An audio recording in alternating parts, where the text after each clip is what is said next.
Top of the morning, everybody. It's not even morning, it's afternoon. Today we're gonna be working on E90. This is gonna be the second video on this car.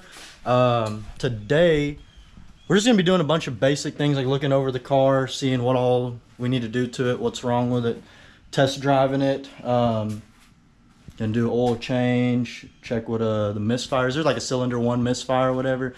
So hopefully we can get that fixed, get the car drivable, because this car's been sitting for a little while and it's just been sitting underneath the tree for like several months. It's got all that tree sap and everything we got to get off of it. So hopefully get that going. We get the car out on the road, stretch its legs. So you know. I could have swore you just said legs. I did. I said legs.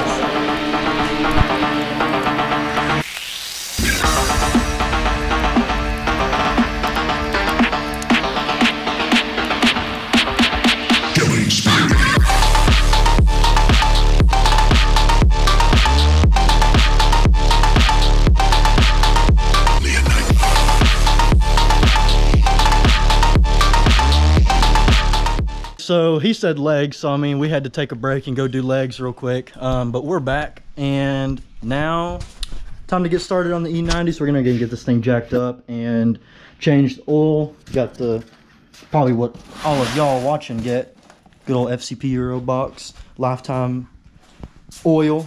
But yeah, look, this thing is pretty dirty. Bone stock though.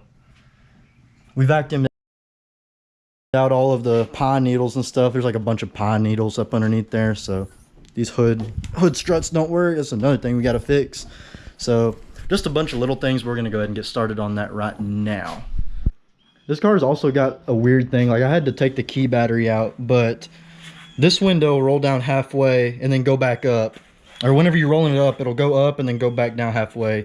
So I had to take out the key battery because this is a comfort access car. It's got the ridges on the door handle, but it'd be nice if it worked because comfort access is very nice. Probably, I don't know if somebody put the key through the washing machine or something, but that's messed up, so that's just another thing we got to do. All right, got the car off the ground, about to get those splash shields out. I'm excited to see what it looks like underneath, because imagine if this thing had like 0 oil leaks. This thing would be like the most mint 335 ever. Cool, so we got the little shield off. There's a bunch of pine needles down here and stuff, but as like to be expected, looks like there is oil pan gasket leak, which is like normal at this point on a car this age. There's more of that. The steering rack looks pretty clean. There's some residue over here on the intercooler boot. It's probably kind of hard to see, but yeah, I mean, other than that, everything else looks good. Nothing crazy going on down here. Just a normal stock 335. Bro, this humidity here in Texas and heat this summer is literally like no joke. I've not been moving around a lot and I'm like sweating bullets. But we just finished up the oil change on the car, so now I think we're gonna go ahead and see if we can tackle the DTML pump. I don't even know what that stands for. I think it's like a leak detection pump or something, because we got a code on the, it's like service engine soon lights on because of it. So we're gonna try and figure that out, see if it's wiring or the pump itself. Go get another pump, whatever. So I just went ahead and checked out the DTML pump, which it's located right underneath that little flap. Went ahead and checked the wiring on it. I know that that's apparently a common thing where the wiring will rub, and I went ahead and checked that out. Didn't see anything crazy. I know another thing that can happen is that it can be caused, a code can be triggered by fuel vapor leaks, and I'm pretty sure I said it in the last video, but I had a fuel vapor leak that was coming from the fuel pressure regulator on top of the hat. It had some micro cracks and just leaking. So I'm gonna just clear the codes and we're gonna go for a drive and just see what happens if the misfire comes back, what codes come back and everything, and we'll just go from there. Later. So we just went to test drive the car again, and misfire code came back. So I swapped the coil and the plug because it was a cylinder 1 misfire, swapped it over to cylinder 2, drove it again. The misfire followed, thank goodness. So it looks like we just have a coil or plug, probably a coil. I mean, I don't see how it would be a plug, but probably a coil. So I'm just gonna swap one out. I got one left over from when I did the coils on on the black E92. So just gonna swap that out real quick and see if it goes away. Cool, so I swapped the coil out for another one I had in the garage, and I mean it's driving fantastic now. Code didn't come back, so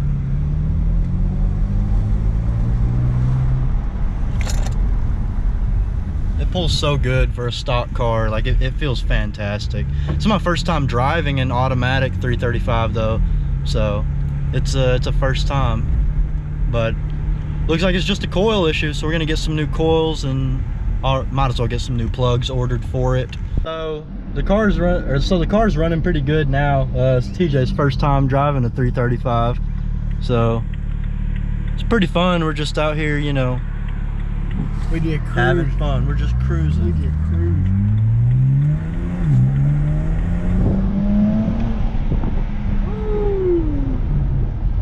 Man, Just scraped a little bit. damn, bro.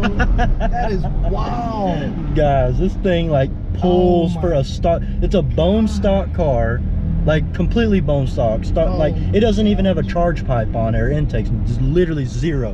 Bone stock. This thing pulls like It pulls very. hard. Yeah, this thing pulls good. All right, last pull. Oh, there's people. We've passed this guy on the bicycle. I don't know if y'all can see him, but we've passed him like 12 times. He's probably getting fed up of I was about to us. say, I wonder if he's starting to think he's like, am I losing my mind? Yeah, he's just been biking. But respect for the old people that are still staying in shape. Respect for the elders. Respect for the elders always.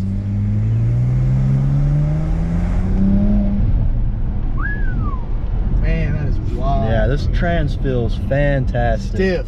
Feels fantastic. It does. It's not even on XHP or nothing. It's just like I said, everything's bone stock. It feels good. It feels really, really good. Yes, it does. Yes, it do. What do you think? You're nice. You're nice. The gears are like there, man. Like it's just primed and ready. The thing I like about it the most is it doesn't try to go in like eco or something, you know? Yeah. Yeah, it feels like the sport mode holds. Dude, pulls. that is wild, bro. I'm in love. I'm in love. I'm in love. There's pee-poo. Yeah. The old guy on the bike for like the 12th time. He's probably sick and tired of us. Oh, He's he wanting us to definitely move is. away. Yeah, move away. Get out of here. But yeah, I mean it's running great now. Oh, So beautiful. hopefully plugs and coils, and then just some more normal service items. Got an oil pan gasket leak. I think I said that earlier. The normal stuff, nothing crazy, but yeah, looks like that's one thing to cross off the list. All right, guys, and that is going to be a wrap for today. Sorry it wasn't like anything exciting. I mean, maybe TJ driving it and us going to the gym, maybe that was exciting, I don't know, but nothing crazy. Just a little update on the car, what we got going on right now. So other than that, I guess I'll see you guys in the next video, and this is, I believe, the second video on this car. So yeah, I will see you guys in the next one.